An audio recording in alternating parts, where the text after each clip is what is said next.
안녕하세요. 백두산 금융연구소의 백두산입니다. 6월 8일 화요일 아침 9시 30분입니다. 어젯밤 미국은 또 혼조하게 마감을 했습니다. 이럴 수밖에 없었다고 생각을 하는 게 특별한 이슈가 있지도 않고 S&P는 이제 이 자리를 넘어서면 오버슈팅 랠리로 가야 되는데 보니까 나스닥이나 이런 쪽들은 아직 준비가 안 된 모양인 것 같고, 그러니까 이제 확 오를 수도 확 내릴 수도 없고 그런 상황이니까 혼조하게 마감을 한 게 아닌가 이렇게 보고 있습니다. 아무튼 중요한 거는 어젯밤부터 바로 미국은 또 발사 버튼 눌러갖고 오버슈팅으로 날아갈 수 있었는데, 근데 이제 안 했다는 겁니다. 어젯밤 영상에서 말씀드렸던 사실상 이제 포인트가 그거였거든요. 오늘 밤부터 당장 S&P가 오버슈팅 랠리를 시작할 수 있는데 그 오버슈팅 랠리를 시작할 거냐 말 거냐의 여부는 S&P가 갭으로 얼마나 떠서 출발을 하냐를 살펴보면 된다라고 이제 말씀을 드리면서 그렇게 영상을 마쳤는데, 어젯밤 갭 거의 안 떴죠. 예. 선물로 보면은 이게 잘 안 보이니까 그냥 현물 지수로 좀 보면서 말씀드릴게요. 이게 S&P 500인데 보시면은 중요한 자리가 전고점이잖아요. 전고점 여기. 전고점 자리인데 이거를 갭으로 강하게 넘어가서 갭으로 아침부터 휙 넘어가 버리면은 강하게 오버슈팅 바로 시작할 수 있다라고도 말씀드렸는데, 어제 오히려 갭 상승이 아니고 살짝 갭 하락을 했습니다. 이거 보고 그냥 바로 잤어요.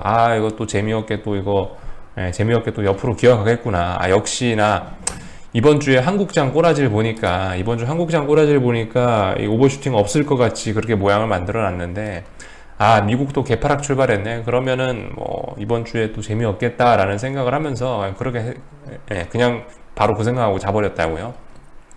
그래서 아무튼 미국 같은 경우는 전고점 부근에서 이렇게 일단 조정이라고 봐야겠죠. 아직까지 상승 중 조정이죠. 그렇게 일단 보고 있습니다. 당연히 변동성 지수 같은 건 감소를 하고 있고요. 그렇지만 16자리 정도는 지키고 있긴 한데, 사실 이게 지키는 모습은 아니긴 아닙니다. 물론 여기서도 살아나자면 마음껏 살아날 수는 있긴 한데, 하여튼 어제 하락을 살짝 하니까 이제 그 지수 하락은 0.08% 하락하니까 변동성 지수도 감소하고 이런 모습들 보이고 있습니다. 하락 마감하긴 했지만 풋옵션들이 죽어내리는 이런 모습들. 어제 그러니까 미국 주식시장도 양매도장이었던 거죠. S&P는 양매도장이었다. 이렇게 볼 수가 이렇게 보시면 될 것 같습니다. 달러 인덱스라든가 이런 것들도 아무튼 잘 체크해 보셔야 되겠죠. 달러 인덱스 지금 굉장히 중요한 자리에 와 있으면 분명합니다. 그죠? 지금 지금 달러 인덱스 지금 싸우고 있는 이 자리가 여기가 지켜지면은 이제 완전 추세 전환 쪽으로 가버리는 거고, 이 자리가 다시 붕괴가 되면은 다시 또 엄청난 또 달러 하락 시세를 또 한번 봐야 되거든요. 지금 여기서 달러 인덱스가 아무튼 계속 고민을 하고 있는 요런 과정 안에 와 있다라는 점 참고하시면 좋을 것 같고, 아무튼간 지금이 굉장히 혼조한 구간이긴 합니다. 그죠? 특별한 이벤트도 없고, 주식시장들은 어떤 중요한 저항 자리, 아주 결정적인 자리까지 올라와 있고, 매물 소화 과정이 더 가더라도 매물 소화 과정이 필요하고, 꺾여도 이상하지 않고, 아무튼 그런 자리에 와 있고요. 그 와중에 이제 테이퍼링이라든가 긴축에 관련된 이야기는 여기저기서 냄새는 솔솔 나고 있습니다. 옐런도 긴축 깜빡이, 금리 소폭 오르면 미국 경제에 더 도움이 될 것이다 라는 이야기도 하고 있고, 일부 언론사에서는 이르면은 올해 연말쯤에도 테이퍼링 시작할 수 있다라는 기사들이 나오고 있습니다. 사실 이제 테이퍼링이라든가 이런 긴축이 사실 주식시장에 원래 더 호재로 작용하는 게 맞긴 맞습니다. 이게 보통 금리 인상이라는 건 계속 말씀드리지만 저는 금리 인상을 악재라고 한 적이 한 번도 없어요. 금리 인상 같은 경우는 말씀드렸다시피 이게 금리 인상이라는 거는 부작용이 굉장히 큰 건데, 그 부작용을 받아줄 수 있을 만큼 건강 상태가 좋다는 얘기거든요. 금리 인상한다는 얘기가 건강이 좋다라는 것만 시장에 받아들이면서 보통 대세 상승을 해버린다고요. 금리가 올라버리면은. 사실 이제 테이퍼링 같은 건 약간 다른 경우고, 테이퍼링 같은 경우를 테이퍼링은 금리 인상은 아니잖아요. 그러니까 약간 어쨌든 테이퍼링의 의미 같은 경우는 좀 다르게 받아들여질 수도 있을 것 같기도 하고, 또 그리고 주식시장 자체가 지금 평상시에 금리 인상한다라고 하면 주식시장이 보통 바닥권에 있다가 이렇게 금리 인상하면 올라오거든요. 금리 인상하면서 같이 올라오거든요.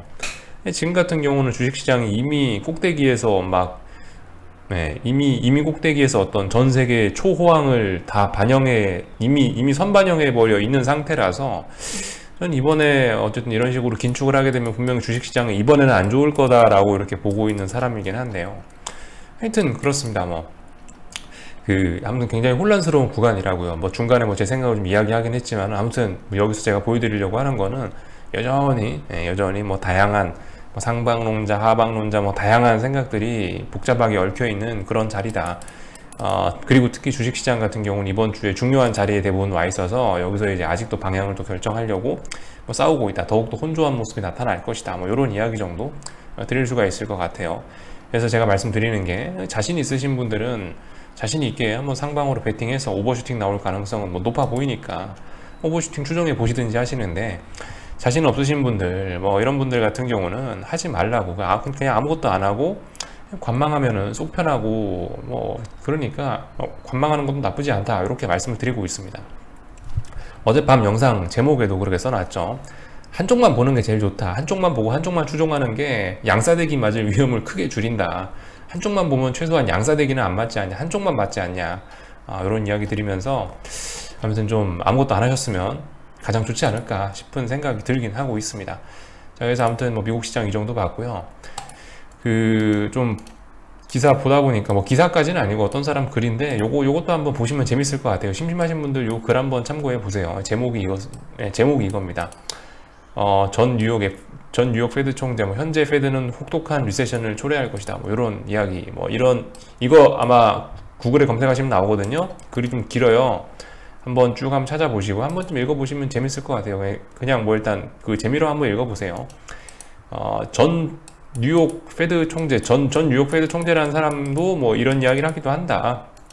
그만큼 지금 시장이 겪어본 적이 없는 그런 굉장히 민감한 시기에 와 있다 라는 거 한 번쯤 읽어보셨으면 좋겠고요.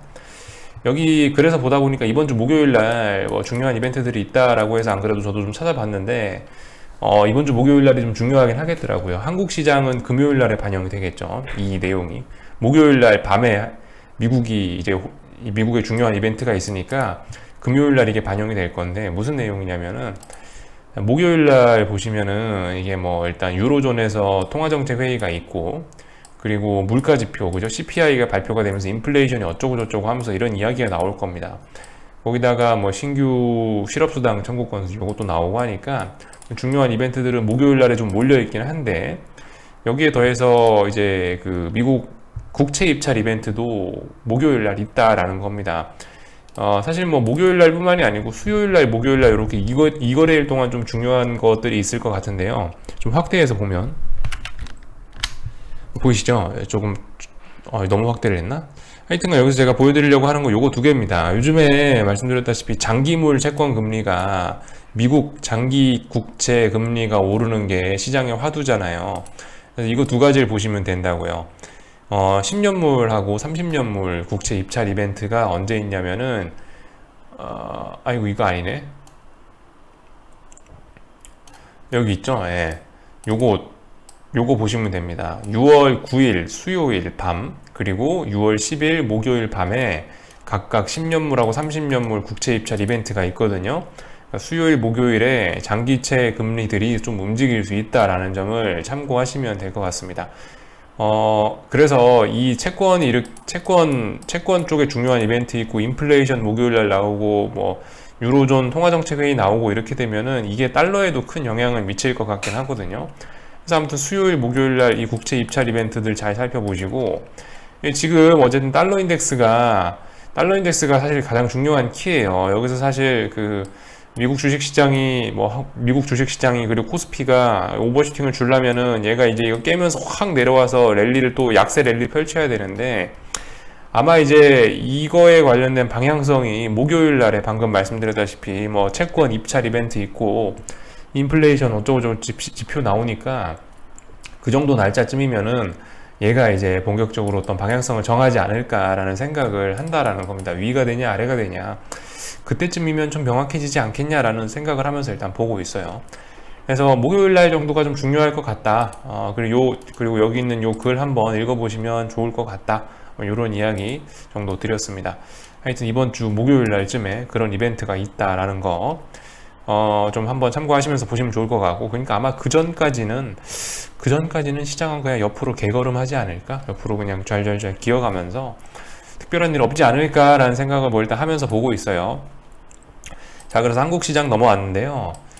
그 말씀드렸다시피 일단 430 그리고 436 요 정도 좁은 박스권 일단 보시면 좋을 것 같고, 아무튼 그 옵션 만기주죠, 그죠? 만기주. 예.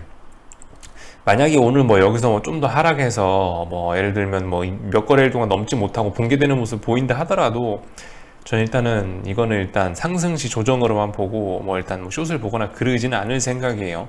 혹시나 여기서 뭐 어떻게 보면 올랐다 확 밀리면서 어떤 숏을 볼 만한 조건들이 또 만들어진다 하더라도 거기에 대한 신뢰도는 좀 낮게 볼 거라고요. 굳이 여기에 베팅을 하고 그러진 않을 거라고요. 아무튼 뭐 오늘도 혼조한 모습을 보이고 있습니다. 말씀드렸다시피 뭐 중요한 이벤트들과 선물 옵션 동시 만기와 뭐 이런 것들이 있으니까 일단은 뭐 시장은 옆으로 개걸음을 하고 있는 것 같아요. 한국도 힘 빼지 마시고요, 이런 자리에서. 그래서 아무튼 그런 점들도 좀 생각을 해보긴 해봐야 돼요. 이게 말씀드렸다시피 갈 때 가야 돼요. 지금까지 시장이 뭐 계속 이런 얘기를 드리지만은 이 자리에서도 4월 20일 날쯤에서도 또 그리고 5월 10일 날쯤에서도 시장은 콜옵션 정배열 만들어 놓고 언제든지 갈 수 있었다고요. 한 번은 갈 수 있었는데 그럴 수 있는 자리들에서 못 가니까 밀렸거든요. 가야 될 자리 못 가니까 밀리고요. 가야 될 자리 못 가니까 밀렸어요. 이번 같은 경우도 지금 이제 사실 가야 될 때쯤에 오긴 왔어요. 근데도 불구하고 일단은 뭐 미국장의 이벤트라든가 확인할 게 있고 동시만기 뭐 이런 것들이 있으니까 일단 뭐 비리비리하고 있긴 하긴 한데요. 근데 아무튼 이 상승 쪽은 꼭 가야 할 때 뭐 꼭 안 가도 되긴 됩니다. 사실 그런 좀 민감도라고 할까요? 그런 게 말씀드렸다시피 이게 하락에 비해서 좀 둔해요. 하락은 반드시 가야 될 때 가야 되거든요. 근데 솔직히 상승은 뭐 가야 될 때 안 가더라도 옆으로 좀 기어가면은 기간 조정이다 이러면서 인정을 또 해주는 측면이 있어요. 그래서 아무튼 일단은 그 상승 쪽 보시는 분들도 사실 지금 같은 경우는 가야 될 자리에 사실 빨리빨리 슈팅 나와줘야 되는 자리에서 좀 지나치게 좀 시간을 오래 끌고 있는 면이 있긴 한데, 아무튼 그래도 지금 상승 보시는 분들이 좀 유리한 자리에 와 있긴 합니다. 언제든지 뭐 넘어가려고 이런 준비들을 좀 하고 있는 거고, 단지 아무튼 저는 일단 상승 중 조정으로 일단 보고는 있긴 있습니다. 말씀드렸다시피 여기에 뭐 베팅하고 그럴 게 아니고 그냥 이제 관망하겠다고 하고 있고요. 어쨌든 좀 굉장히 민감한 자리에 와 있다고. 이렇게 그 선물 같은 거 지금 쭉 이렇게 한번 선을 그어 보시면은요, 물론 저는 이거를 넘어가서 오버슈팅이 한번 나올 것 같긴 한데, 지금 436이라는 자리에다 지금 제가 선을 그어 놓긴 한 거거든요. 굉장히 민감한 자리에 와 있긴 해요. 그래서 솔직히 여기서 저는 이제 오버슈팅이 좀 나올 것 같이 보이긴 하는데요. 콜옵션들이 워낙 강하고 준비를 맞춰 놨으니까. 근데 이제 솔직히 여기서 바로 죽어도 저는 이상하지 않다라고 보긴 봐요. 근데 이제 죽을지 말지는 저는 일단 잘 모르겠고, 하여튼 콜옵션들이나 변동성 지수나 이런 모습들을 보면, 파생 상품 쪽을 보면은 얘는 한 번쯤 넘어가서 슈팅을 줄 것 같아 보이긴 합니다. 그리고 솔직히 숏을 보시는 분들 입장에서도 여기서 어설프게 그냥 쓱 꺾이는 것보다 여기서 차라리 슈팅 나오는 게 오히려, 그죠? 숏을 보시는 분들께도 그게 훨씬 쏙 편할 수도 있어요. 여기서 차라리 오버슈팅 한번 확 나와주면서 이 전고점 모르는 척하고 한번 확 넘어가 주는 게 오히려 다음번에 숏을 잡기는 편하고 대응하기는 훨씬 편해질 수도 있어요. 물론 저는 뭐 그 어떤 것도 바라지 않아요. 뭐 제가 오르는 걸 바라는 것도 아니고, 저는 뭐 떨어지는 것들 바라는 것도 아니고, 지금은 그냥 어떻게 될까 싶어서 그냥 쳐다만 보고 있어요. 근데 아무튼 지금 뭐 말씀드렸다시피 굉장히 민감한, 뭐 거의 뭐 1년 반 정도 상승해서 웬만한 호재는 다 땡겨서 반영해 놓은 그 무시무시한 상황이기 때문에, 뭐 네가 올라가거나 내려가거나 뭐 어쨌든 저는 숏으로만 볼 거고, 어쨌든 기대 수익률 자체는 숏이 훨씬 높을 거라고 저는 이 자리에서 뭐 그렇게 보고 일단 뭐 판단을 하고 있습니다. 아무튼 또 가야 될 자리에서 지금 잘 못 가면서 시장 분위기가 좀 안 좋아지는 듯한 모습이 나오고 있긴 한데, 아무튼 말씀드렸다시피 별로 여기 신뢰도는 뭐 높게 주진 않을 거고, 일단 그래서 하여튼 뭐 계속 기다려 보려고요. 네. 뭔가 좀 확실한 걸 보여주기 전까지는 일단 기다리려고요. 그래서 뭐 특별히 제가 뭐 이런 상황에서 더 드릴 만한 말씀은 없는 것 같고요. 예, 제가 뭐 드릴 만한 이야기는 다 한 것 같고요. 궁금한 거 있으면 리플 남겨주시고요. 네, 하여튼 한번 잘들 한번 생각해 보시기 바랍니다. 바로 갔어도 바로 지금 달려도 괜찮은 자리에서 생각할 시간을 자꾸 주니까 하여튼 한번 생각해 보시고, 생각하기 싫으신 분들은 놀러 나가시고 그러시면 될 것 같아요. 저녁에 뵙도록 하겠습니다. 여기까지만 할게요.